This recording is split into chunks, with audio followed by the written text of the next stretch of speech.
আমি রাসেল আহমেদ আপনাদের স্বাগত জানাচ্ছি যমুনা টেলিভিশনের নিয়মিত আয়োজন ২৪ ঘন্টায় প্রেজেন্টেড বাই আকিজ সানশাইন। সমসাময়িক রাজনীতির বিষয়গুলো নিয়ে আমরা আলোচনা করি। আজকেও আলোচনা করতে চাই বিশেষ করে দিনের যেসব আলোচিত বিষয়গুলো রয়েছে রাজনীতির বাইরে, সংস্কার নিয়ে, এছাড়া আলোচনা হয়েছে উপদেষ্টাকে নিয়ে, সেগুলো আমাদের আজকের আলোচনা টেবিলে থাকবে। সেসব বিষয়ে আলোচনার জন্য আমরা তিনজন অতিথিকে আমন্ত্রণ জানিয়েছি, তবে দুজন এরই মধ্যে স্টুডিওতে উপস্থিত হয়েছেন। তাদের সাথে আমরা একটু শুরুতেই পরিচিত হয়ে নিচ্ছি। ডান দিক থেকে শুরু করছি জনাব আবুল হাসান রুবেল, নির্বাহী সমন্বয়কারী গণসংহতি আন্দোলন। আপনাকে আলোচনায় স্বাগত। ধন্যবাদ। রয়েছেন মেজর অবসরপ্রাপ্ত আব্দুল্লাহ আল মাহমুদ, যুগ্ম মুখ্য সংগঠক এনসিপি। আপনাকে আলোচনায় স্বাগত জানাচ্ছি এবং আমরা আশা করছি কিছুক্ষণের মধ্যেই আরও একজন অতিথি আমাদের সাথে উপস্থিত হবেন, জনাব নীলুফার চৌধুরী মনি। আমরা তার অপেক্ষায় রইলাম। তবে আলোচনা আমরা শুরু করি। জনাব মেজর অবসরপ্রাপ্ত আব্দুল্লাহ আল মাহমুদ, একটু আপনাকে দিয়েই আলোচনা শুরু করতে চাই। দিনের আলোচিত ঘটনা যেহেতু বলছিলাম, একটু আপনার কাছে জানতে চাই যে ওয়েস্ট ইন্ডিজে আপনার যাওয়া হয় কিনা। ধন্যবাদ আপনাকে, শুভেচ্ছা। একটু জানি যেটি আমরা দেখলাম খোঁজ নিয়ে, যে আজকে আমাদের খোঁজ নিয়ে যেটি দেখলাম যে ওয়েস্ট ইন্ডিজে ব্রেকফাস্ট করতে 4,000 টাকার মতো লাগে, রাতের খাবার খেতে 8,000 টাকার মতো লাগে। খুব একটা কঠিন নিশ্চয়ই নয়। একটু জানতে চাই যে আসলে জনাব আসিফ মাহমুদকে ঘিরে এত সমালোচনা একটার পর একটা কেন? এর আগে তার বাবার ঠিকাদারি লাইসেন্স, এরপরে হত্যার অভিযোগ, তার এপিএস এর দুর্নীতি, সম্প্রতি আবার চাঁদার সাথে সংশ্লিষ্ট, একটার পর একটা সমালোচনা তাকে পিছু ছাড়ছে না, নাকি সেই সমালোচনার পিছু পিছু থাকছেন আসলে? জি, ধন্যবাদ আপনাকে, শুভেচ্ছা। আমার সমালোচক সহ দর্শক শ্রোতা যারা শুনছেন সবাইকে শুভেচ্ছা জানাচ্ছি। আসলে আলোচনা অথবা সমালোচনা আসলে আসিফ মাহমুদ সজীব ভাইকে ছাড়ছে না। যদি উনি বর্তমানে সরকারের একটি অংশ, কিন্তু ফ্যাসিবাদ বিরোধী আন্দোলনের সম্মুখ সারির একজন নেতা হিসেবে এবং ছাত্রদের পক্ষ থেকে একজন স্টেক হোল্ডার হিসেবে সরকারে উনি আছেন। সুতরাং সেই হিসেবে ওনার এই ঘটনা যেটা হয়েছে সেটা যদি আমি বিশ্লেষণ করি, আমার মতো করে যদি আমি দেখছি পুরনো যে ফ্যাসিবাদের যে আচরণগুলো ছিল সেটার মোড়ক চেঞ্জ করে আবার নতুনভাবে গিরগিটির মতো আরেকটা আচরণের মাধ্যমে কিন্তু আমরা সেগুলোর বহিঃপ্রকাশ ইতিমধ্যে দেখা শুরু করেছি। যেই দিন না আসিফ বললেন যে আমি রাজনীতিতে অংশগ্রহণ করতে ইচ্ছুক, কোনটার কিন্তু সে কিন্তু আগে একবার বলেছিল যে আমি যে কোনোটাতে জয়েন করতে পারি, বিএনপিতেও জয়েন করতে পারি। সুতরাং এই ঘোষণা দেওয়ার পর দিনে কিন্তু তাকে নিয়ে একটা পূর্বে কি বলে এটাকে ধারণকৃত একটা ভিডিওটা কীভাবে ধারণ করেছে সেটা পরে আসছি। সেই ভিডিওটাকে সামনে নিয়ে এসে কিন্তু তাকে সমালোচিত করার একটা চেষ্টা শুরু হয়ে গেল। অর্থাৎ ক্যারেক্টার অ্যাসাসিনেশন করবে অথবা আপনার রেপুটেশন অ্যাসাসিনেশন করবে, আপনাকে ডিহিউম্যানাইজেশন করবে। এটা ছিল হাসিনার টেকনিক। সেই টেকনিকটা এখন আবার সুন্দরভাবে কিন্তু আবার এটা শুরু হয়ে গেছে। এখন দেখেন যে ভিডিওটার মাধ্যমে তাকে এখানে প্রশ্নবিদ্ধ করা হয়েছে, ওয়েস্ট ইন্ডিজে যাবে নাকি নীলা মার্কেটে যাবে নাকি আসলে কোথায় স্টার কাবাবে খাবে, এটা আমি মনে করি তাদের ব্যক্তিগত স্বাধীনতা। উপদেষ্টা অথবা ছাত্র অথবা যারাই হোক না কেন, এটা তাদের ব্যক্তিগত স্বাধীনতা। সেইখানে আসলে কতটুকু খরচ আছে এবং সেটার খরচের সক্ষমতা ওনার আছে কিনা, আমরা যারা আসলে একটু স্বাভাবিক বুদ্ধিসম্পন্ন তারা অবশ্যই জানি যে সেটা আছে কি নাই। কিন্তু যে ফ্রেমিংয়ের মাধ্যমে তাকে আসলে এখানে সমালোচনা করা হলো এবং যে ভিডিওটা আমরা দেখেছি, অপুর যে ভিডিওটা সামনে এসেছে, সেই ভিডিওতে স্পষ্টতভাবে সে আসিফ মাহমুদ সজীব ভাইকে দোষারোপ করছিল যে এই চাঁদাবাজির পিছনে যার অবদান ছিল তিনি হচ্ছেন এই উপদেষ্টা মহোদয়। কিন্তু ইন্টারেস্টিংলি আজকে কিন্তু আবার তার ওয়াইফ সংবাদ সম্মেলন করে বলেছেন যে তাকে জোরপূর্বক এই জবানবন্দি নেওয়া হয়েছিল ভিডিওর মাধ্যমে। আমরা যেই বাসাতে সে গিয়েছিল সেই বাসার ছবি, সেটার আসবাবপত্রের ছবি, ইভেন জনাব ইশরাক সাহেবের সাথে যেই ছবি ছিল সবগুলো যদি পর্যালোচনা করা হয়, যদি ভিডিও মেসেঞ্জারে যে কল ছিল সেটা যদি ফেকও হয়ে থাকে, বাকি যে সিটিংয়ের ছবিগুলো ছিল সবগুলো ছিল ইশরাক সাহেবের বাসার ছবি। তাই যদি হয়ে থাকে সেইখানে তাকে নেওয়া হয়েছিল ফ্রেমিং করার জন্য অপুকে, এবং তাকে এক সরাসরি চাপের মাধ্যমে পুরনো ফেসিজম যে স্টাইলে ছিল সেই একইভাবে কিন্তু তাকে চাপের মাধ্যমে দিয়ে আপনার এই ভিডিওটা ধারণ করা হয়। এর একমাত্র উদ্দেশ্য অথবা কারণ ছিল ওই যে আমি মেয়র হতে পারি নাই, ওই যে ওইখানে আমি হেরে গিয়েছি, এটার একটা রেশের কারণে সেই শোধ নিতে হবে, রাজনীতিতে আমাকে জিততে হবে। এইটা শুধুমাত্র এইটার কারণেই কিন্তু এই ডিহিউম্যানাইজেশন অথবা আমরা যদি ডিফ্যামেশন আসিফ মাহমুদ সজীব ভাইকে করা হয়েছে। চাপের কথা বলছেন, ভিডিওটি কি আপনারা ফরেনসিক করেছেন নাকি ধারণা? না, এখনো পর্যন্ত তো সবাই ধারণা প্রসূতই আমরা কথা বলছি। যেটা আমাদের সামনে এসেছে সেগুলো অ্যানালাইসিস করে আমাদের বেয়ার আইজে আসলে যতটুকু দেখা যায় সেটা নিয়ে আমরা আলোচনা করছি, এবং এটার বিপক্ষে যে সমালোচনাগুলো আছে বা আলোচনা আছে সেটাও তারা বেয়ার আইয়ে দেখেই করছে।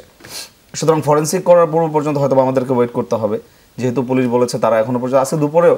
ইন্টারেস্টিংলি দেখেন, দুপুর পর্যন্ত পুলিশ বলেছে তারা এই ব্যাপারটা তারা জানে না এবং তারা শুনতে পেরেছে এরকম একটা ঘটনা ঘটেছে। আসলে ওনারা বাংলাদেশে থাকে না, আমাদের গুলশান জোনের যিনি এসি সাহেব অথবা ডিসি সাহেব আছেন, ডিসি সাহেব প্রবাবলি এটা বলেছেন, উনি প্রবাবলি বাংলাদেশে থাকেন না, উনি অন্য একটা রাষ্ট্রে থাকেন।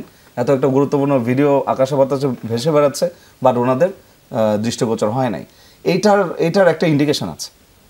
ইন্ডিকেশনটা যেটা আমরা এতদিন ধরে বলে আসার চেষ্টা করছি, আমাদের প্রশাসনকে সংস্কারের মধ্য দিয়ে নিয়ে যাওয়া হয় নাই। এটা পুলিশের দোষ না, এটা হচ্ছে যে আচরণটা বিগত 15 বছর ধরে তাদের ভিতরে ঢুকে দেওয়া হয়েছে, সেই আচরণের দোষের কারণে কিন্তু তারা আগের মতোই রয়ে গেছে। আর এছাড়া আপনি বেশ কিছু বিষয় বলেছেন চাপের কথা, সেটি আমরা নিশ্চয়ই আমাদের আরো একজন অতিথি অর্থাৎ মনিয়াপা আসলে আমরা তার কাছে জানতে চাইবো। তার আগে একটু জনাব আবুল হাসান রুবেল, একটু আপনার কাছে জানতে চাই, এনসিপি নেতারা বলেন যে ফেব্রুয়ারিতে নির্বাচন হতে দেওয়া হবে না, কিন্তু ইসি বলছে আগামী সপ্তাহে তারা নির্বাচনের রোড ম্যাপ দিবে। এই প্রসঙ্গে একটু আপনার কাছে জানতে চাই, আসলে আপনারা কি ভাবছেন, নির্বাচন হতে দেওয়া হবে না সেটিই ঠিক, নাকি রোড ম্যাপ দেওয়া হবে সেটিকে ঠিক ভাবছেন? আচ্ছা, না আগের বিষয়ে কি কোনো কমেন্ট করব? আপনি যদি যুক্ত করতে চান। তো প্রথমে বলি যে আমাদের দেশে আসলে যে এখন যেটা সরকারে আছেন তারা এখন অর্থে পুরনো বন্দোবস্তটাই বজায় রেখেছেন, এবং সেটার সঙ্গে কিন্তু আসলে আমরা দেখছি যে বড় দলগুলো এবং এনসিপিও আসলে সেটার সঙ্গে যুক্ত হয়ে গেছেন। এখন এই যে মানে ওনাদের ফ্রেমিং যেমন হচ্ছে পুরনো জায়গায়, ওনার ডিফেন্ডিংয়ের জায়গায়ও কিন্তু আসলে পুরনো জায়গায় আছে। যে ধরেন আমি এটাকে একটা ষড়যন্ত্র হিসাবে দেখব, মানে ষড়যন্ত্র হিসাবে উনি যেদিন বললেন সেদিনই কেন হলো এটা উত্থাপন করা, কিংবা জুলাই অভ্যুত্থানের একজন যোদ্ধা হিসাবে মানে তাকে ফ্রেমিং করা হচ্ছে, এই জায়গায় বা এর ভেতরে পেছনে ষড়যন্ত্র আছে। এই ষড়যন্ত্রের জায়গা থেকে পুরো জিনিসটা দেখার চাইতে আমি যদি একটা প্রাতিষ্ঠানিকতার জায়গা থেকে দেখি, ধরেন একটা অভিযোগ এসছে, হ্যাঁ, এটা অভিযোগ যারা মানে করেছেন সেই করার প্রক্রিয়া নিয়েও আপনার প্রশ্ন থাকতে পারে, কিন্তু দুইটাই আপনি তো তদন্ত সাপেক্ষ। তদন্ত হওয়ার আগেই আপনি কোনোটাই বলতে পারেন না তিনি নির্দোষ বা তিনি দোষী। তাহলে এইখানে এটা তদন্ত সাপেক্ষ, এবং তদন্ত সাপেক্ষ হিসাবে যিনি অভিযুক্ত তিনি বিভিন্ন ধরনের পদ্ধতি ব্যবহার করতে পারেন। যে আচ্ছা ঠিক আছে, আমি অভিযুক্ত হিসাবে আমি সাময়িকভাবে পদ ছেড়ে দিচ্ছি, আমার বিষয়ে অভিযোগ তদন্ত হোক, তারপরে আমি আবার ইয়ে করবো, এরকম বিভিন্ন দেশে হয়। হ্যাঁ, ফলে এরকম একটা মানে একটা প্রাতিষ্ঠানিকতার জায়গা। আপনি ধরেন শুরু করলেন যে জায়গা থেকে, আমি বলি এটাও একটা পরিচিত ট্যাকটিস। ধরেন আপনি ওয়েস্টিনে যাবেন না নীলা মার্কেটে যাবেন, মানে এই প্রশ্নটা হচ্ছে যে বুশের একবার ইরাকে মানে যুদ্ধ করে অনেক মানুষ তারা মেরে ফেললেন। হ্যাঁ, মেরে ফেলার পরে দেখা গেল যে আসলে সেটা নিয়ে যখন তার করছেন তিনি মানে সংবাদ সম্মেলন করছেন, তখন তিনি বললেন যে আজকে সকালবেলা থেকে আমার কুকুরটা এক ঠ্যাং কমে 3 ঠ্যাঙে হাঁটছে। তো সাংবাদিকরা যে প্রশ্ন করলো, সেই প্রশ্নের একটা বড় অংশ আসলে ওই কুকুরের 1 ঠ্যাঙে কেন হাঁটছে সেটা নিয়ে। ওই ইরাকে যে এত মানুষ মারা গেল সেটা নিয়ে আসলে প্রশ্নটা কম। তো এটা হচ্ছে একটা ডাইভারশন টেকনিক। ধরেন আপনি একটা জিনিসকে সামনে নিয়ে আসলেন যে আচ্ছা এই ধরনের জিনিস আসলে এটা মুখরোচক। হ্যাঁ, আপনি নীল হোটেলে গেলেন না ওয়েস্টিনে গেলেন, এগুলো হচ্ছে মুখরোচক, এগুলো আমাদেরও ভাল লাগবে, মানে যে কোনো লোকই মানে চানাচুর খাইতে সবারই ভাল লাগে, এরকম চানাচুরের মতো এই জিনিসগুলোকে সামনে নিয়ে আসা হয়। আসল প্রশ্নগুলো কিন্তু আসলে আড়ালে থেকে যায়, যে একই বন্দোবস্ত অটুট রেখে কেন আপনি ওইখানে মন্ত্রিত্ব করছেন? আপনি তো নতুন বন্দোবস্তের কথা বলেন, আপনি ভোর 4টার সময় জানতে হলে আপনি অফিস করেন কখন? মানে অফিসিয়াল টাইম আপনি মেনটেন করছেন কিনা? এইগুলো তো প্রাতিষ্ঠানিকতার সাথে যুক্ত। আপনি যদি একটা নতুন জায়গা তৈরি করতে চান তাহলে সমস্ত জায়গাতেই নতুন জায়গা তৈরি করতে হবে। যদি না তৈরি করতে চান তাহলে তো আরেকটা ব্যাপার, তখন আপনাকে আমি অন্য আরেকজনের সঙ্গে ইকুয়ালি মাপবো। কিন্তু আপনার কাছে যখন আমি বিশেষভাবে প্রত্যাশা করছি, আপনাকে বিশেষভাবে ডিফেন্ড করতে চাচ্ছি, তার মানে আপনার কাছে প্রত্যাশাটাও সেরকমই থাকবে। এটা আমার দিক থেকে আমি বলতে পারি যে আমি তো আমার নিবেদন তো সত্যের প্রতি, ন্যায়ের প্রতি, আমার নিবেদন অভ্যুত্থানের প্রতি, কোনো বিশেষ ব্যক্তির প্রতি না। তো সেটা যে আকাঙ্ক্ষার জায়গা থেকে আমরা সবাই অংশগ্রহণ করেছি, সেইটার জায়গা থেকে আমি বিষয়টা বিবেচনা করব। এক, দুই, দ্বিতীয় যে প্রশ্নটা আপনি আমি আপনাকে একটু এইখানে থামে আপনার প্রশ্ন সময়টুকু আমি তুলে রাখি, যেহেতু আমাদের সাথে আরেকজন অতিথি উপস্থিত হয়েছেন এই প্রসঙ্গে আমি তার থেকে একটু জেনে এসে তারপরে আমি যে প্রশ্নটি করেছিলাম সেটি আমি আপনাকে সময়টি দিচ্ছি। আমাদের সাথে যুক্ত হয়েছেন জনাব নীলুফার চৌধুরী মনি, বিএনপি দলীয় সাবেক এমপি। আপনাকে আলোচনায় স্বাগত জানাচ্ছি। আমরা আলোচনা করছিলাম, আপনি নিশ্চয়ই কিছুটা শুনতে পেয়েছেন। বেশ কিছু অভিযোগ করেছেন জনাব আব্দুল্লাল মাহমুদ। আজকে যে সংবাদ সম্মেলন হয়েছে বিশেষ করে সেটিকে ঘিরে বেশ কিছু অভিযোগ এসছে। শারীরিকভাবে নির্যাতন করে ভিডিওটি করা হয়েছে, এটি একটি অভিযোগ রয়েছে, এবং বেশ কিছু ছবি আমরা সামাজিক যোগাযোগ মাধ্যমেও দেখেছি। তার পাশাপাশি উল্লেখ করেছেন বেশ কিছু ছবি অপুর যেটি ভাইরাল হয়েছে বা দেখা গেছে, সেখানে তার যে উপস্থিতি সেটি বিএনপির এক নেতার ড্রয়িং রুমের ছবি, বেশ কিছু চিহ্ন দিয়েও তারা প্রমাণ করতে চাইছেন যেটি সেখানে তার ছবিটি এসছে। একটু আপনার কাছে জানতে চাই এ নিয়ে আপনাদের মন্তব্য, যদি সেটি সত্যি হয়ে থাকে সেটি কি আসলে ঠিক হলো কিনা? ধন্যবাদ আপনাকে। যারা শুনছেন আমার শুভেচ্ছা অভিনন্দন, আমার সহ আলোচক বৃন্দকে শুভেচ্ছা। দেখেন, এটা অত্যন্ত গর্হিত একটা কাজ। কাজটা অবশ্যই ভালো একটা কাজ না, যে এই যে চাঁদাবাজি করা, যে জায়গাটা থেকে সেইখানে আবার রাজসাক্ষীর মতো একটা ব্যাপার দেখা গেল, যে সে নিজে থেকে বলার পরে এখন আমি যদি বলি তার স্ত্রীটা এতদিন কোথায় ছিলেন, স্ত্রী কেন এতদিন কথা বললেন না? ভিডিওটি তো গতকাল রাতে ভাইরাল হয়েছে। রাতে ভাইরাল হয়েছে ভিডিওটা, স্ত্রী সকালে বললেন। একটা স্ত্রী এমনিতেও কিন্তু তার যাওয়ার কথা বিভিন্ন জায়গায়, হাজব্যান্ডের অনেক কিছুই জানে। স্ত্রী তো ভিডিও দেখে তো এটা বলতে পারে না, তার আগে কেন বললেন না?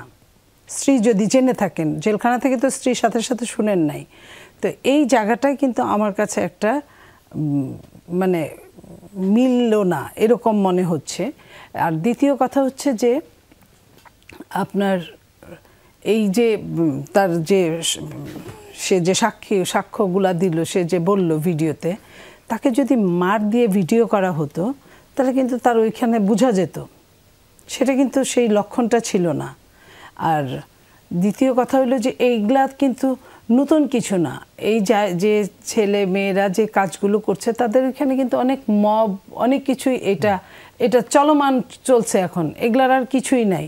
ধরেন ঘটনাটা যদি অসত্য হয় তাও একরকম, যে চুরি করেছে, সে যে চাঁদাবাজি করেছে সে তো করেছে, তাকে এখন এটা বলে ওইটা বলে হতে পারে। আমি তো এমনও শুনেছি যে তার স্ত্রীকে এরকম বলা হয়েছে যে তার পোস্টটা থাকবে, তার পোস্টে কিছু করবে না, আমরা তাকে আগের জায়গায় ফেরত দিব তুমি যদি এই কথাগুলো এই বলো। তো সেইখানে তার স্ত্রী কিন্তু এখানে বলেছে যে আমার পাশে আগে কেউ ছিল না, এখন আমার পাশে এরা আছে। তো এই যে পাশে আছে, এই জিনিসগুলো কিন্তু এত সহজে মানে দেখা উচিত না, যে একটা স্থূলভাবে বললেও যে ওই জায়গায় ভিডিও করাচ্ছে। আপনি একজন সাংবাদিক, আমি যদি আপনাকে প্রশ্ন করি যে কেউ যদি আত্মপক্ষ সমর্থনের সুযোগ নিয়ে যদি বলে আমি এই কথাগুলো বলতে চাই, আমি একাই ওইখানে ছিলাম না, আমার সিনিয়ররা ছিল, আমার সিনিয়র এটা বলছে, আপনি তো নিশ্চয়ই ভিডিও করবেন। ধরেন ওই নেতার বাড়িতেই ভিডিও হয়েছে, আপনি কি করতেন? কারণ এই যুগে সাক্ষীর জন্য কিন্তু ভিডিও, অডিও এই জিনিসগুলো খুব বেশি দরকার। এটা আজ থেকে 20 বছর 10 বছর আগে আমাদের সময় এটার দরকার পড়তো না, এখন এটার দরকার পড়ে। তো একজন সাংবাদিক যে কাজটা করেছে, সেখানে যদি আজকাল এই যে মোবাইলটা আসার জন্য আপনাদের কিন্তু অনেকের লাগে না, আমরাও কিন্তু আপনাদের ছবি তুলে সাপ্লাই দিই, বা আপনারাও বলেন যে আপা পাঠিয়ে দেন, আমরা দেখছি, ভিডিওটা করে আমার লোক যাওয়া সম্ভব হচ্ছে না। তো এরকম এটা যদি হয়েও থাকে আমি এটাকে খারাপ দৃষ্টিতে দেখি না। কিন্তু আমি যদি বলি যে তার স্ত্রী যে কথাটা বললেন যে আমার পাশে আগে কেউ ছিল না, এখন আমার পাশে এরা আছে, এবং আমি এটাও জানি তার যে অ্যাডভোকেট কোনো একটা জায়গায় এই অ্যাডভোকেট বলেছেন যে তার ব্যাপারটা এই এনসিপি এখন দেখবে এবং তার যে পোস্টটা, তার ঋত পোস্টটা তাকে ফেরত দেওয়া হবে। তো এটা তো সামনের দিনে তো আমরা আরও দেখব, এটা তো ট্রায়াল চলছে, আরও অনেক কিছুই আমরা দেখব হয়তো বা। আমি এইখানে মনে করি যে এটা এই জিনিসগুলো তো আপনি বলছেন যে যদি বিএনপি নেতার বাসায় ভিডিওটি হয়েও থাকে সেটি খুব একটা দোষের না, সেটা আমি সেটা বলি নাই। বিএনপি নেতার কাছে যদি গিয়ে বলে, লাইক আমি এতদিন, আমি একজন সাবেক এমপি, আমার কাছে কেউ যদি বলে, আমি এটা তো আর আইন হাতে তুলে নেওয়া হলো না, আমার সামনে যদি কেউ বলে আমি তো ছবি তুলতেই পারি, আমি তার ভিডিও করতেই পারি একটা সাক্ষী রাখার জন্য, আমার যদি ফিউচারে কাজে লাগে আমি তুলতেই পারি, এখানে এটার উপর কিন্তু কোনো নিষেধাজ্ঞা নাই। যে এই যে এটা নিয়ে যে এত কিছু বলা হচ্ছে যে ওই ড্রয়িং রুমের ছবিটাই দেখা যাচ্ছে ওইখানে, তো এটা যদি হয়েও থাকে সে উইলিংলি দিয়েছে কিনা, এটা কিন্তু আসামি কিন্তু জেলখানায়। তার স্ত্রী যদি বলেই থাকে আজকে, তাহলে এই এতদিন স্ত্রী কেন বলল না? তার স্ত্রী আরেকটি কথা বলেছে যে 164 ধারার যে জবানবন্দি সেখানে এই নামগুলো সে বলেনি। যদি মানে একজন অপরাধী যদি নিজে থেকে বলেই থাকে এটা আইনের জায়গায় যাবে। বাট আমি এই স্ত্রীর কথা বলছি, স্ত্রী কেন এতদিন বললো না? ভিডিওটা প্রকাশ হওয়ার পর আজকে কেন বললেন এই কথাটা? এই ভিডিও প্রকাশ হওয়ার পরে এমন তো না যে সে হাজবেন্ডের কাছ থেকে শুনে এসেছে, তা তো না। সে তার যদি আগে আইডিয়া থাকতো তাহলে আগে কেন? সেও তো সচেতন নাগরিক, সে তো এই দেশের নাগরিক, তারও তো 18 বছর হয়েছে, তাহলে সে কেন এই কথাটা এই জিনিসগুলো আগে বললো না? তাহলে আগে আমরা তাহলে ওইভাবে আমরা নিতাম। আজকের এই একটা কথার জন্য এবং এই যে কোনোভাবেই হোক তাদের ওই জায়গাটা সরানোর জন্য, এই সিনিয়র নেতৃবৃন্দর এর সাথে জড়িত থাকার কথাগুলো এইটা সরানোর জন্য তার স্ত্রীকে যে ব্যবহার করা হচ্ছে না অ্যাজ এ বিদগ্ধ সাংবাদিক হিসেবে, আপনারও কি মনে পড়ে না এটাতে ব্যবহার করাও হতেই পারে?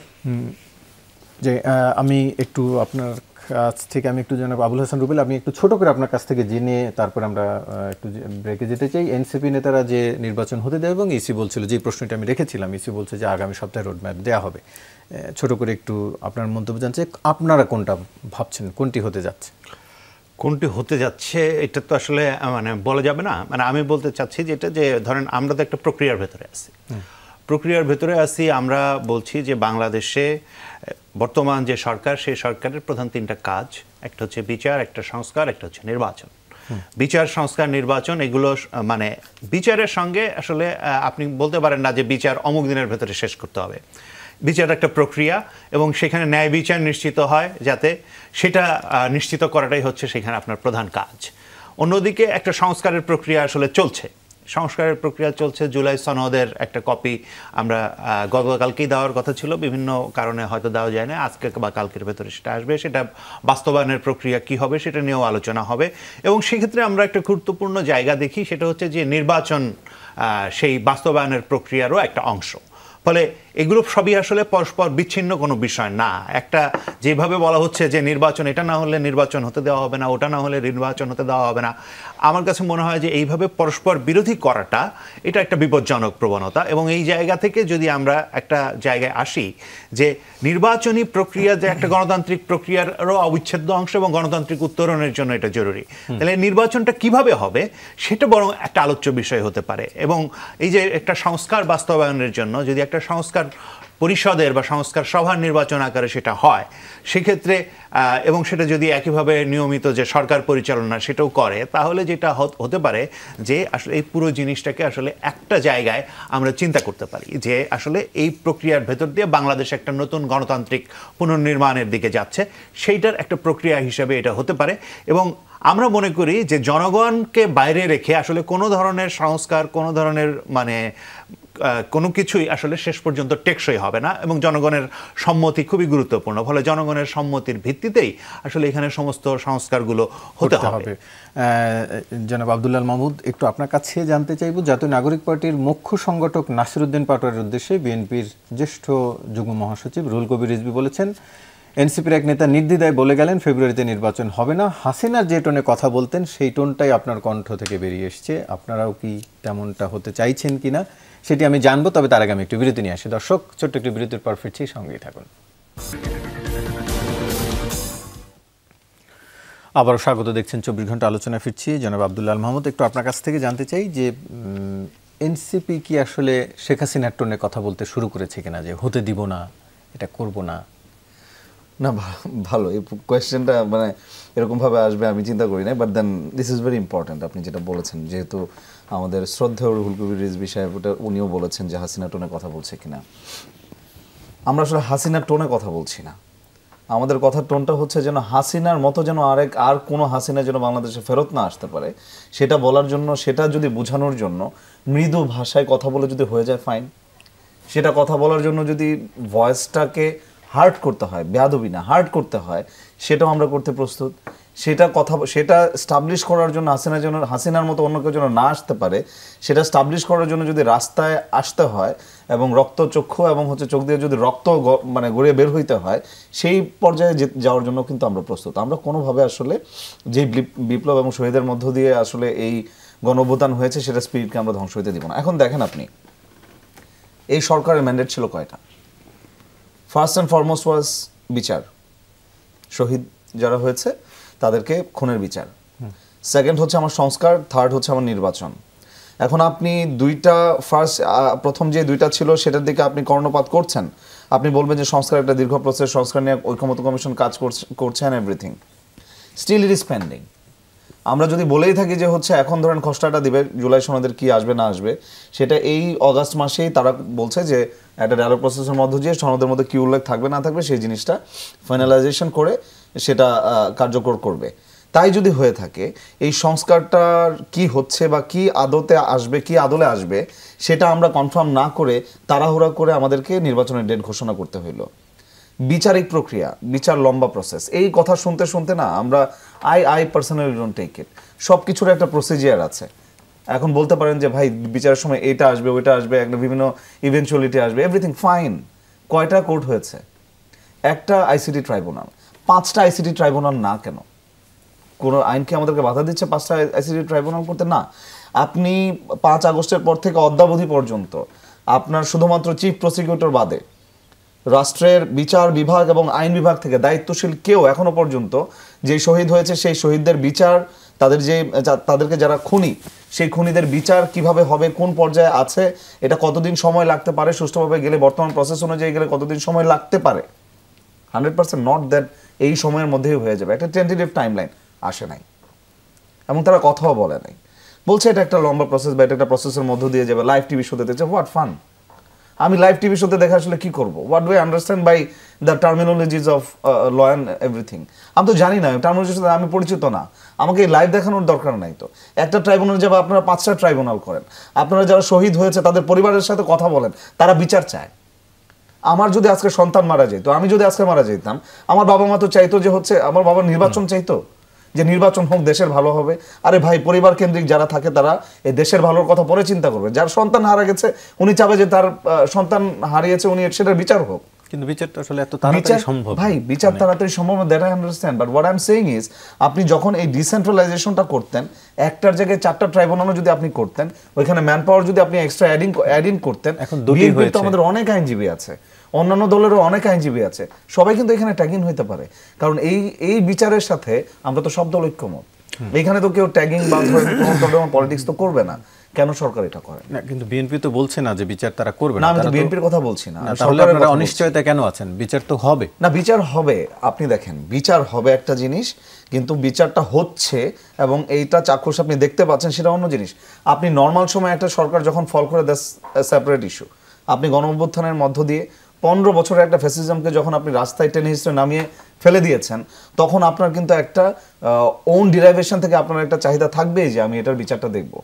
এবং একটা দুইটা খুন না তো, এখানে আপনার জাতিসংঘ রিপোর্ট বলছে 1400 খুন, আমাদের ধরেন সরকারিভাবে বলা হচ্ছে 800-র মতো। হ্যাঁ, ঠিক আছে, কিন্তু কোন হত্যাকাণ্ডের বিচারে কি আসলে এত দ্রুত সময়ের মধ্যে হয়েছে? আপনি দ্রুততা বলতে আমরা আসলে কি বোঝাচ্ছি? 1 বছর অলরেডি হয়ে গেছে, 1 বছর শেষ। এখন বিচার, আমাদের নির্বাচন হতে আরো ধরেন, যদি ধরে থাকি যে ফেব্রুয়ারিতে নির্বাচন, তবুও আমার ধরেন হচ্ছে 7 মাসের সময় বাকি আছে। সো এই 2 বছরের মধ্যে তারা একটা ট্রাইব্যুনাল নিয়ে ধরেন কুতকুত খেলার মতো সুন্দর করে আস্তে আস্তে বিচারিক প্রক্রিয়ার মতো যাচ্ছে। So this is not what we wanted. আমরা তো এরকম ভাবে চাই না। এবং তাদের যে বিচারিক প্রক্রিয়াটাকে ত্বরান্বিত করার জন্য, আমরা খুব রাশে যে বিচারটা নষ্ট করে ফেলবো সেটাও আমরা বলছি না, ত্বরান্বিত করার জন্য কোনো ব্যবস্থা করতে আমরা দেখি না। আমি জাস্ট 30 সেকেন্ডে একটা জিনিসের কথা, ভাইয়ের একটা কথার সাথে আমি একটু বলতে চাই। আসলে একটা ব্যক্তি যদি ধরেন 4টার সময় প্রাতিষ্ঠানিকভাবে যুক্ত, কিভাবে মানে 4টার সময় বাইরে গেলে এটা সেটা, আমরা আসলে এগুলো থেকে আমাদেরকে বের হয়ে আসতে হবে। বের হয়ে আসতে হবে ইন এ সেন্স দ্যাট আপনারা আমাদের মতো জেনারেশন যারা আছে তাদের মাইন্ডসেটটা পড়ার মতো আপনারা পড়তে পারবেন বলে আমরা এটা খুব রিকোয়েস্ট করবো আর্নেস্টলি, যারা আমাদের সিনিয়র সিটিজেন থাকবে তারা। আমাদের এই জেনারেশন রাতের বেলা বাইরে বের হয়ে আপনার হাঁসের মাংস অথবা চিটা রুটি খেয়ে এটা মজা পায়, এটাই এই জেনারেশন। এটা প্রথমে মেনে নিতে হবে। জেনারেশন টু জেনারেশনের মধ্যে যে গ্যাপ, সেই গ্যাপটা যদি হচ্ছে আমাদের সিনিয়ররা ব্রিজ না করতে পারে, এই গ্যাপটা সারা জীবন থেকে যাবে। এখন তার সে একটা বিশেষ দায়িত্বে আছে, বিশেষ দায়িত্বে আছে বলে যে সে বাইরে যেয়ে আসলে তার পার্সোনাল লাইফ কোনো লিড করতে পারবে না, আমি আসিফ মাহমুদের পক্ষ হয়ে বলছি না, আমি নিরপেক্ষভাবে এখানে বলছি, কারণ উনি আমার দলের কেউ না। উনি বিএনপিতেও জয়েন করতে পারেন, উনি বলেছিলেন তখন, কিন্তু যেইভাবে এসেছে, যে ভিডিওটা এসেছে, বিএনপির একটা নাম আসছে, আমার মনে হয় না এখন উনি বিএনপিতে জয়েন করবেন। হ্যাঁ, এবং এই বাইরে বের হইলে 4টার সময় নতুন বন্দোবস্ত আসলে ভাই কোনোভাবে নষ্ট হবে বলে আমি মনে করি না। যে আমরা সেটি নিয়ে একটু নীলুফার চৌধুরী মনি একটু আপনার কাছে জানতে চাই। আজকে একটি সংবাদ বের হয়েছে, সিএনএ টিভিকে আমাদের প্রধান উপদেষ্টা ডক্টর মোহাম্মদ ইউনূস বিচার বক্তব্য দিয়েছেন, সেখানকার একটু অংশ আমি বলছি। তার বক্তব্যটি ছিল ইংরেজিতে, সেটিকে বাংলায় ট্রান্সলেট করে গণমাধ্যমে এসছে। বিচার ও সংস্কার ছাড়া নির্বাচন হলে পুরনো সমস্যা ফিরবে, এটি হচ্ছে তার আর কি মোদ্দা কথা। সেখানে যদি আমি পুরোটা পড়তে চাই, একবার ভাবুন তো, যদি আমরা নির্বাচন দিয়ে শুরু করি তাহলে আমাদের সংস্কারের প্রয়োজন নেই, বিচারের প্রয়োজন নেই, কারণ আমাদের পক্ষ থেকে নির্বাচন হলে সব কিছু শেষ হয়ে যাবে, তাহলে সব কিছু নির্বাচিতদের হাতে চলে যাবে। কল্পনা করুন অন্য দুটি কাজ না করেই আপনার নির্বাচন হয়েছে, তারপর আপনি আবার সেই পুরনো সমস্যায় ফিরে যাবেন। এখানে যদি একটি বিষয় রয়েছে যে তিনি আসলে মৌলিক সংস্কারের কথা বলেছেন, নাকি যে সংস্কারের উদ্যোগ সরকার নিয়েছে যেটি হতে যাচ্ছে নির্বাচনের আগেই, সেটির কথা বলেছেন, একটু আপনার কাছে জানতে চাই। যেহেতু মাঠে এনসিপি সহ জামাতের দাবি রয়েছে যে সংস্কার আগে, তারপরে নির্বাচন। দেখেন, ঘুরে ফিরে ঘটনা কিন্তু এক জায়গায় এসে থেমে যাচ্ছে। বিচার সংস্কার এখন উনি যদি তবে কিন্তু ছাড়তে পারে না এখন পর্যন্ত। আজকের কথায় কিন্তু বাকিটুকু পরিষ্কার হয়ে গেল যে যদি বিচার সংস্কার ওনাকে না করতে নিষেধ করেছিল কেন, কে? 1 বছরে যিনি পারেন নাই, একটা সরকার, ইলেকটেড সরকারকে 5 ভাগে ভাগ করলে তার 1 ভাগ সময় উনি ইতিমধ্যে নিয়ে ফেলেছেন। আরও 5 ভাগের 1 ভাগের মতো প্রায় আপনার নিবেন, এটাই মানে সুরাহা। তো তারপরে উনি যে কথাটা উনি বললেন যে ট্রাইব্যুনাল তাকে কে বেশি করে গঠন করতে নিষেধ করেছিল? কেউ করে নাই। আপনার সংস্কারের মৌলিক সংস্কার বাদ দিয়ে যৌগিক সংস্কার ধরে টান দিতে কে বলেছিল? কেউ বলে নাই। আপনার সংস্কারের একটা দাবি তো আসলে উঠছিল, আমরা তো নিষেধ করিনি। আমাদের বিএনপি নেতা সালাউদ্দিন সাহেবের নেতৃত্বাধীনে প্রতিদিন গিয়ে ওইখানে আলোচনা করা হয়েছে, যথেষ্ট স্টাডি করা হয়েছে। আপনার 800-র উপরে সংস্কারের ধরেন 51টা বাদ দিয়ে সবগুলাই আপনার মেনে নেওয়া হয়েছে। এই পর্যন্ত কিন্তু মেনে গেছে, কিন্তু বাকিটা আপনার ইলেকটেড সরকারের জন্য সমস্তটুকু অপেক্ষা করতে হবে। কারণ হাজায় যুক্ত হয়েছে না বললে কিন্তু এই সংস্কার পাশ হবে না, আলোর মুখ দেখবে না। তা আপনি কোন এই অন্ধকারের মধ্যে কি হাতড়াবেন আপনি সব সময়? আর বিচার আপনার বাংলাদেশের প্রেক্ষাপটে যে বিচার হতো আগে, এখনো কিন্তু ঠিক তথ্যবচ্চ। এই কারণে বলছি যে আমরা কিন্তু কোনো তড়িৎ কিছু দেখি নেই। শেখ হাসিনার ওই 2 মাসের ওই একটা টেলিকথোপকথনের বিচার ছাড়া আর কি বিচারটা হয়েছে আপনি বলেন? তো সেই জায়গায় আপনার বিচারের মেরিট দেখবে, বিচারের সাক্ষী দেখবে, বিচারের অনেক কিছু এখানে ব্যাপার আছে। তো যদি আগের মতোই হয় বিচারের অবস্থাটা, লক্ষ লক্ষ ফাইল যদি আটকা পড়েই থাকে, তাহলে আপনার কবে কোন দিন হবে, তো তারপরে নির্বাচন হবে, তারপরে তাদেরকে খুশি করা যাবে, এটা কি হইল নাকি? কতদিনে তারা নিজেরা স্বাবলম্বী হবে, তারপরে নির্বাচন চাইবে, এগুলা তো আপনার হতে পারে না। এইভাবে তো আসলে ইলেকশন হয় না। এই সরকার কি এই ধরনের কথা বলে যেদিন জয়েন করলেন সেদিন কি বলেছিলেন শপথ নেওয়ার পরে যে আমার সামনে 3টা পথ আছে, এই 3টা আমি ক্লিয়ার করে তারপরে আমি নির্বাচন দিব? উনি তো কিছুই বলেন নাই। বরং বিএনপি সহ অন্যান্য রাজনৈতিক দলরা, বিএনপি প্রথম দিন বলেছিল যৌক্তিক সময়, খুবই শুদ্ধ ভাষায় বিনয়ের সাথে, মানে ভাষাগত যত উন্নত করা যায় সেই জায়গা থেকে বলেছিল, ওনারা না বোঝার ভান করেছেন। তো তারপরে বিএনপি বলেছিল রোডম্যাপ, সেটাও না বোঝার ভান করেছেন। তারপরে বলেছিল বিএনপি নির্বাচনের তারিখ। এই 3-4 দিন বলতে কিন্তু ইতিমধ্যেই 4-5 মাস চলে গেছে। কারণ তারা তো দলগুলোকে কোনো প্রয়োজনই মনে করে না, ওয়েস্টেজের মতো তারা বিহেভ করে। যখন তাদের খুব জরুরি দরকার তখন এক কথায় ডাকে। ওই গ্রামে একটা কথা বলে যে উঠসুরি তোর বিয়া কাপড় চোপড় থুইয়া, তো ওনারা ওইভাবে ডাকে। কেউ অনেক দিন পরে প্রিন্সকে দেখলাম আমাদের, যে উনি বললেন যে এরপরে আসার আগে চিন্তা করব, কেন ডেকেছে, কি কারণে ডেকেছে সেটাই তো ভালোভাবে জানি না। তো এই নিয়ে গিয়ে তারা জাতীয় ঐক্যের মতো জিনিসগুলো দেশে এবং বিদেশে দেখান। তো এটার জন্য আপনার 1.5 বছর 2 বছর যাওয়ার পরেও যদি নির্বাচন না হয়, আবারও যদি ওই পুরানা কাসুন্দি ঘাটান আপনি, তাহলে তো এরকমই হবে। এই যে কথাটা বললেন যে হাসিনার টোনে কথা বলা শুরু করেছে, আমি একটা লাইন এখানে খুব বলার আমার ইচ্ছা, যে ছাত্রলীগের যে হেলমেট বাহিনীর সদস্য ছিল, এরাই তো ছিল, এরাই তো তখন ছাত্রলীগ করতো, এরাই তো পিটাইতো। আপনার মনে পড়ে আবরারকে মারার কথা, সারা রাত ব্যাপী মেরেছিল। পরে আমরা কি দেখেছি? আমরা জামাতের একজনকে, এক অ্যাডভোকেটকে দেখেছি আসামি পক্ষের উকিল হওয়া, আমরা দেখেছি, আমরা অবাক হয়ে দেখেছি। এখন যেটা হিসাব মিলে, তখন হিসাব মিলতো না, এখন হিসাব মিলে। সামনের দিন গেলে আরও হয়তো হিসাব মিলবে, কিন্তু এই হিসাব মিলা দিয়ে বাংলাদেশ শুধু হিসাবই মিল দায়িত্বে থাকবে। এইখানে কি গণতন্ত্রের কোনো চর্চা হবে না কোনো দিন? এইখানে কি শুধু হাঁসের গুস্ত আর আপনার হইল গিয়া ওয়েস্টিন হোটেল, দুইটার মধ্যে কিন্তু আকাশ আর পাতাল ফারাক। 300 ফিটের নীলা আর ওয়েস্টিন, আপনি জিনিসটা বুঝেন যে তারা, এটা যদি জেনজি হয় আমার বলার কিছু নাই, একদম আকাশ আর পাতাল ফারাক। তো এই জিনিসটা যারা অকপটে নিজেকে বলতে পারে, এটা ভালো, তার স্মার্টনেসকে আমি ধন্যবাদ জানাই, সাধুবাদ জানাই। বাট রাষ্ট্র নিয়ে স্মার্টনেস দেখালে হয় না, রাষ্ট্রকে রাষ্ট্রের মতো করেই চিন্তা করতে হয়। বলছেন জনাব আবুল হাসান রুবেল, আপনার কাছে জানতে চাই, একটি ভিডিও সোশ্যাল মিডিয়ায় এসছে, আপনার চোখে পড়েছে কিনা, গণমাধ্যমে খবর হয়েছে। 14গ্রাম উপজেলা বিএনপি যুগ্ম আহ্বায়ক ওয়াহিদুর রহমান মুক্ত, তিনি বলেছেন তার ভিডিওতে, আমার ভোট আমি দেব, এই স্লোগান 14 গ্রামে বাস্তবায়ন হতে দেব না। সাধারণত ভোটের সময় যারা প্রভাব খাটান, উপজেলার এই সব নেতারাই প্রভাব খাটান। সামনে যেহেতু ভোট, আপনারা কি ভয় পাচ্ছেন কিনা এই ধরনের স্লোগান যদি বাস্তবায়ন হতে না পারে? না, এগুলো তো খুবই উদ্বেগজনক বিষয়। প্রথমত হচ্ছে যে বিএনপির অনেক নেতারাই এমন একটা ভাবে কথা বলছেন অ্যাজ ইফ তারা অলরেডি ক্ষমতায় এসে গেছেন এবং ক্ষমতায় এসে যা ইচ্ছা তাই করার একটা বা বলার একটা লাইসেন্স পেয়েছেন। বিএনপি এরকম আরও বহু নেতা আছেন, আমরা দেখছি যে অনেক নেতাকে বহিষ্কারও করা হচ্ছে, তারপরেও কিন্তু এটা থামছে না। এটা হচ্ছে ওই যে লম্বা বাস্তে কম্বল উজাড়ের মতো পরিস্থিতিতে দাঁড়াবে কিনা, সেটা একটা সন্দেহ তো সব দেশবাসীর ভেতরে তৈরি হচ্ছে। দেশের মানুষ এখন রীতিমতো শঙ্কিত হয়ে পড়ছেন। এই ধরনের কথাবার্তাগুলো হচ্ছে এক ধরনের ঔদ্ধত্য এবং গণতান্ত্রিক প্রক্রিয়াকে নষ্ট করার একটা প্রচেষ্টা বলে আমি মনে করি। এই ধরনের কথাবার্তা আসলে জনগণও পছন্দ করেন না, এটা হচ্ছে খুবই গুরুত্বপূর্ণ। এইটা আরও কয়েকজনকে আমি দেখেছি এরকম ধরনের কাছাকাছি ধরনের কথাবার্তা বলেছেন এবং অনেক টপ লিডারদের ভেতরেও কেউ কেউ আছেন যারা এমনভাবে কথা বলেন যাতে আসলে মনে হয় যে একটা সভ্য দেশে এইভাবে কথা বলা যায় না। এটা বিভিন্ন জায়গায় বিভিন্নভাবে দেখেছি। এইটা আমি মনে করি বাংলাদেশের রাজনৈতিক সংস্কৃতিতে এখন একটা বড় সমস্যা আকারে, শুধু বিএনপির কথাই বা বলবো কেন, অন্যদের ভেতরেও একই জিনিস দেখা যাচ্ছে। কথাবার্তার ভেতরে লাগাম নেই এবং কথাবার্তা এমনভাবে বলা হচ্ছে যাতে করে আসলে শত্রু তৈরি হয়।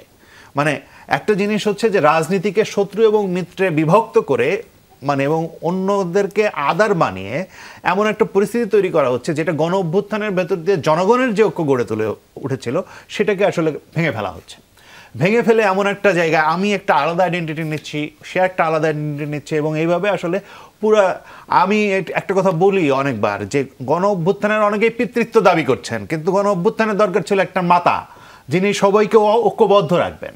সেইটার দায়িত্ব আসলে কেউ নিচ্ছেন না এবং সেই দায়িত্বটা না নেওয়ার ফলে এখন গণ অভ্যুত্থানটা একটা এজমালি সম্পত্তিতে পরিণত হয়েছে, যে যার মতো করে গণ অভ্যুত্থানকে করছেন এবং যেটা হয়েছে যে গণ অভ্যুত্থানের যে আকাঙ্ক্ষা সেখান থেকে আসলে এটা গণতান্ত্রিক যে উত্তরণ সেটার জায়গায় ব্যাহত হচ্ছে। এটার সাথে একটা কথা বলি যে ধরেন আমরাও কিন্তু আসলে ওই 4টার সময় হাঁস খেতে যেতাম, এটা শুধু এই প্রজন্ম খায় না, আমাদের আগের প্রজন্মও খেত, এটা নীল খেতে যেতাম, চানখারপুলে যেতাম।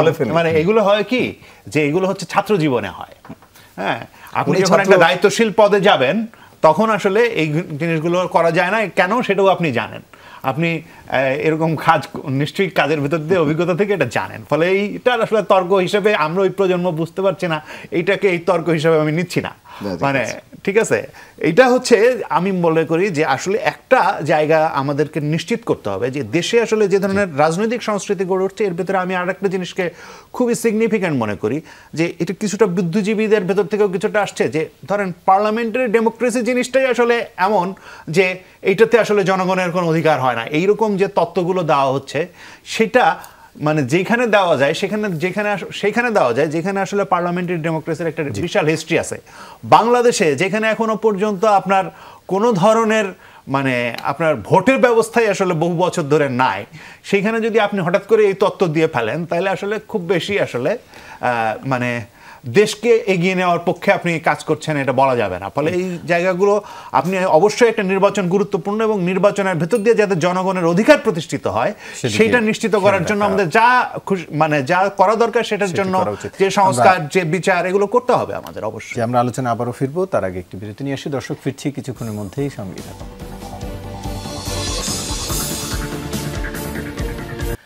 আবারও স্বাগত, দেখছেন 24 ঘন্টা আলোচনায় ফিরছি। আব্দুল আল মাহমুদ, একটু আপনার কাছে জানতে চাই, বিএনপি নেতা স্থায়ী কমিটির সদস্য জনাব সালাউদ্দিন আহমেদ বলেছেন যারা বর্জন করবে নির্বাচনকে ইঙ্গিত করে তারা মাইনাস হয়ে যাবে জাতীয় রাজনীতি থেকে। একটু আপনার কাছে জানতে চাই যে যেহেতু বর্জনের কথাগুলো আলোচনায় এসছে, মাইনাস হয়ে যাওয়ার এক ধরনের, এই জাতির মালিক ওনারা বর্তমানে, এই জাতি থেকে মানে এটা রাজনীতি থেকে ওনারা আমাদেরকে মাইনাস করে দেবে, ফাইন, এটা তাদের ইকুয়েশন।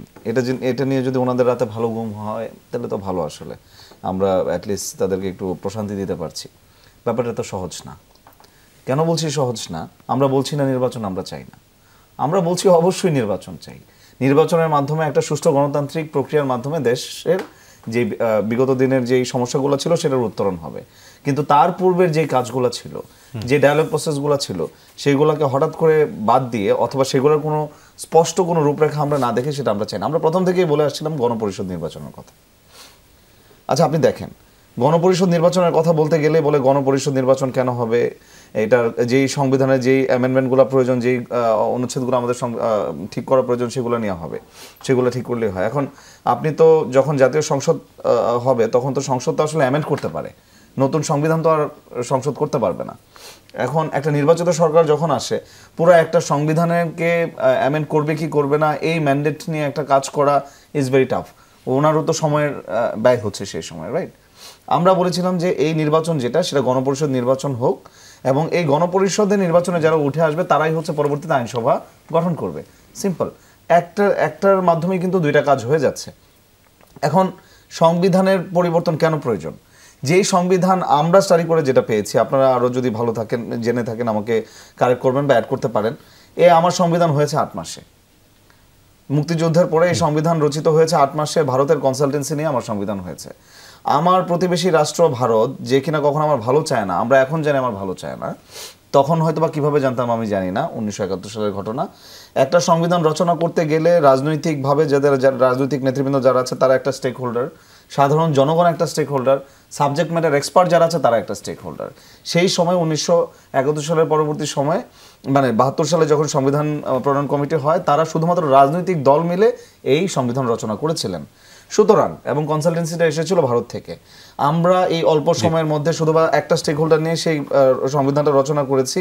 এই সংবিধান ফেসিবাদ ব্যবস্থাকে আপনার বাধা দিতে পারে নাই, আপনার ধ্বংস করতে পারে না, অথবা একটা ফ্যাসিজম হয়ে উঠবে সেই জিনিসটাকে কিন্তু রুখতে পারে নাই, আমাদের মৌলিক অধিকারকে বজায় রাখতে পারে নাই। সুতরাং যেই সংবিধানের মাধ্যমে ফ্যাসিজম রোধ করা যায় না, আমার মৌলিক অধিকার আপনার ঠিক রাখা যায় না, যেই সংবিধানের ইভেন অনেক ক্লজ এবং হয়েছে ধারণা নেই, সুতরাং আমরা সেটা বাইরে যে আমরা বলেছি যে নতুনভাবে সংবিধান সংশোধন, এই দাবিটা আপনারা অনেকদিন ধরে জানিয়ে আসছেন এবং গণপরিষদ নির্বাচন। রুবেল ভাই, আপনার কাছে ভিন্ন একটি বিষয় জানতে চাই। 15ই আগস্ট ঘিরে ফানুস উড়ানো নিষিদ্ধ করলো পুলিশ।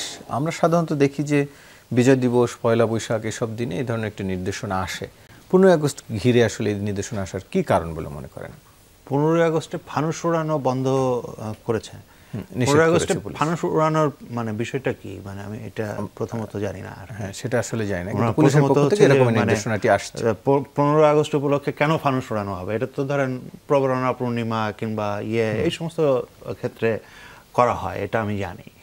আর মানে 15ই আগস্টে ফানুস উড়ানো নিষিদ্ধ করাটাও সে কারণে আমি ঠিক বুঝতে পারছি না যে এটার সাথে আসলে কি সম্পর্কিত। তবে একটা জিনিস চোখে লেগেছে, সেটা হচ্ছে যে 15ই আগস্ট কেউ যদি শোক পালন করে তাহলে তার বিরুদ্ধে ব্যবস্থা নেওয়া হবে। এটা তো আসলে কোনো কিছু হতে পারে না। আওয়ামী লীগ আমাদেরকে সবাইকে বাধ্য করছিল, কাঁদো বাঙালি কাঁদো বলে সবাইকে শোক পালনে বাধ্য করছিল, এবং মানে 15ই আগস্ট বা আগস্ট মাসেই আপনি এমন কিছু করতে পারবেন না যাতে করে আসলে 15ই আগস্টের মানে আবহ নষ্ট হয়, এই ধরনের একটা যে চর্চা মানে তৈরি করে গিয়েছিল। আপনি যদি এখন পাল্টা আপনি কাউকে শোক করতেই দিবেন না, মানে কেউ ব্যক্তিগতভাবে শোক করতে পারবে না বা করতে পারবে না, এইটাও আমার কাছে মনে হয় যে একইভাবে ধরেন আওয়ামী লীগের তো আপনি কার্যক্রম নিষিদ্ধ করে রাখছেন, ফলে তো আওয়ামী লীগ তো করতে পারবে না, এটা তো আমরা জানি যে আচ্ছা আওয়ামী লীগ করতে পারবে না, কিন্তু কেউ যদি ব্যক্তিগতভাবে করতে চায় আপনি কিভাবে তাকে আসলে মানে এই নাগরিক অধিকার থেকে করেন। ফলে এই সমস্ত জায়গায় আমার কাছে মনে হয় যে মানে আমাদের গণতান্ত্রিক পরিসরের বাইরে গিয়ে আসলে কোনো ধরনের সিদ্ধান্ত নেওয়াটা ঠিক না। জি, মামুনি আপু, একটু আপনার কাছে জানতে চাই, আজকে রাতে ধানমন্ডি 32-এ বিএনপি মিছিল করেছে এবং সেখানে কয়েকজনকে আওয়ামী লীগ সন্দেহে মারধরও করা হয়েছে। এছাড়া আওয়ামী লীগ সন্দেহে 2জনকে পুলিশ আটক করেছে। আমি স্টুডিওতে ঢোকার আগ পর্যন্ত 2জনের তথ্য জানি, পরে আরও কাউকে আটক করা হয়েছে কিনা জানি। একটু আপনার কাছে জানতে চাই, আওয়ামী লীগের কার্যক্রম নিষিদ্ধ, কিন্তু আওয়ামী লীগ করা কি কোনো ফৌজদারি অপরাধ হিসাবে গণ্য হয়েছে কিনা এখন পর্যন্ত বাংলাদেশ? দেখেন, এখন পর্যন্ত এটা গণ্য হয় নাই। এটা চিফ অ্যাডভাইজার উনি নিজেই বলেছেন যে এটা স্থগিত করা হয়েছে। বিদেশে কিন্তু উনি এই কথাটাই বলেছেন, এবং যে পর্যন্ত এটার বিচার কার্য সম্পন্ন না হবে ততদিন পর্যন্ত স্থগিত থাকবে। তো স্থগিত থাকা জিনিসটা বাইরে বের হতে পারবে কিনা সেটা রাষ্ট্রই বলবে, যেহেতু রাষ্ট্র এই ঘোষণাটা দিয়েছে। এবং ঘোষণা দেওয়ার আগে উনি কিন্তু বলেছিলেন যে এটা স্থগিত হওয়ার কোনো অবস্থা নাই, তারপরে উনি স্থগিত করেছেন। এবং আপনি জানেন যে বিএনপি এই ব্যাপারে পজিটিভ নেগেটিভ কিছুই বলে নাই। তো এটা ওনারা কেন এই কাজটা করেছেন, তবে যে কথাটা আমার পূর্ববর্তী বক্তা বললেন আমি তার সাথে একমত, যে কেউ ব্যক্তিগতভাবে কারো বাবা মা মারা গেলে সেটার কথা মনে করতেই পারে, তবে যেটা বাহ্যিকভাবে যেটা স্থগিত হয়েছে সেটা দেশের প্রতি সম্মান রক্ষার্থে হয়তোবা এই ধরনের কাজগুলো করা উচিত না। আবার বেশি খুশি হয়ে কেউ ফানুস উড়াবে, এটা হয়তো নিশ্চয়ই গোয়েন্দা সংস্থার কাছে ওরকম কোনো রিপোর্ট আছে বলেই হয়তোবা এটা নিষেধাজ্ঞায় আসছে, এটা করা উচিত না। আমি আজকের এইরকম একটা দিনে আমি এইটুকু বলতে চাই যে যেটুকু করবে তার জন্য কিন্তু প্রকৃতিগতই একটা প্রতিশোধ থেকেই যায়। আমরা দেখেছি ওই যে কথাটা আসলো যে কাঁদো বাঙালি কাঁদো, জোর করেই কাঁদাতে হবে, 1 মাস জোর করেই কালো কাপড়ের মধ্যে দিয়ে থাকতে হবে, চলতে হবে, এটা কোনো বাধ্যতামূলক কোনো কিছুই খুব বেশি ভালো না। এখনও একই জিনিসে আমি বলবো যে বাধ্যতামূলক কোনো কিছুই খুব একটা ভালো কিছু বহন করে না। আজকে শেখ মুজিব রহমান সাহেবকে যদি অত যদি যদি সম্মান না দেখাতে বাধ্য না করতো এই জাতিকে, তাহলে হয়তোবা তার এই যে ভাস্কর্যগুলোকে এইভাবে পতিত হতো না, এইভাবে ভাঙচুর হতো না। মানুষের যত রাগ, ক্রোধ, হিংসা, দেশ যা কিছু ছিল সেটা কিন্তু সব ওই ভাস্কর্যের উপর দিয়ে গিয়েছে, কারণ ওই লোকগুলাকে পাওয়া যায় নাই, ওই লোকগুলার যে ভাস্কর্য সেটার উপর দিয়ে দিয়েছে। তো এই জায়গাটায় আমরা মনে করি যে বাংলাদেশের আর কখনোই এই জায়গাটায় আসা উচিত না। আমরা প্রত্যেকটা মানুষকে সম্মান করতে চাই, যার যেটুকু পাওনা সেইটুকু দিতে চাই। সেইটুকু দিতে চাওয়ার জন্য ওই যে বলেছে না যে ভলটেয়ার একটা কথা বলেছিল না যে আমি তোমার কথার সাথে আমি একমত নাও হতে পারি মতের সাথে, কিন্তু তোমার মত প্রকাশের স্বাধীনতার জন্য আমি আমার জীবন পর্যন্ত উৎসর্গ করতে চাই। তো সেই জায়গাটার থেকে আমি যদি সূত্র ধরে বলি যে প্রত্যেকের মতো তার শোক পালন করুক, দুঃখ পালন করুক, সুখী হোক, সেটা নিয়েই একটা দেশ টিকে থাকুক। কিন্তু অতি আধিক্যতা, যেটা 5ই আগস্টের পরে যে 3 দিন সরকার ছিল না, আমি যদি হিসাব করি তখনকার যে দেশ ওই 3 দিন যেভাবে চলেছে, পরবর্তী 1 বছর কিন্তু ওরকম চলে নেই, তার চেয়ে নিচের দিকে চলেছে, খারাপের দিকে চলেছে। ঠিক তেমনই এখনও আবার যে দিকে চলছে, ওই যে হেলমেট বাহিনী আসে, আবার ওই হামকি ধামকি বাহিনী আসে, আবার ওই চাঁদাবাজ বাহিনী আসে। আমি যদি গুলশানের যদি এই চাঁদাটা না নিয়ে যদি শাম্মী আক্তারকে অ্যারেস্ট করে দিত, আমি ওদেরকে থ্যাঙ্কস জানাইতাম, স্যালুট করতাম, কিন্তু সেটা তো হয় নাই। তারা কেন আইনের উপর খবরদারি দেখানোর জন্য কিন্তু 5-10 বছর সম্পূর্ণ না, ওই 3 দিন 10 দিন 5 দিন রেভুলেশন ছিল, রেভুলেশন সারা জীবন ভর থাকে না। সো এখন যে কাজ যেই করুক না কেন, সেটা সরকারের বাহিনীর কাছ থেকে পারমিশন নিয়ে আমরা যাদেরকে সৃষ্টি করেছি যে আইন শৃঙ্খলা রক্ষাকারী বাহিনী, এইটার জন্য কোথায় বিচার বিভাগ, আইন বিভাগ, শাসন বিভাগ, সেইখানের মাধ্যমে তাদেরকে যেতে হবে। জি, আপনাদের 3 জনকে আলোচনা অংশ নেওয়ার জন্য ধন্যবাদ জানাচ্ছি। দর্শক, এই ছিল আজকের 24 ঘন্টার আয়োজন, সাথে থাকার জন্য ধন্যবাদ সবাইকে।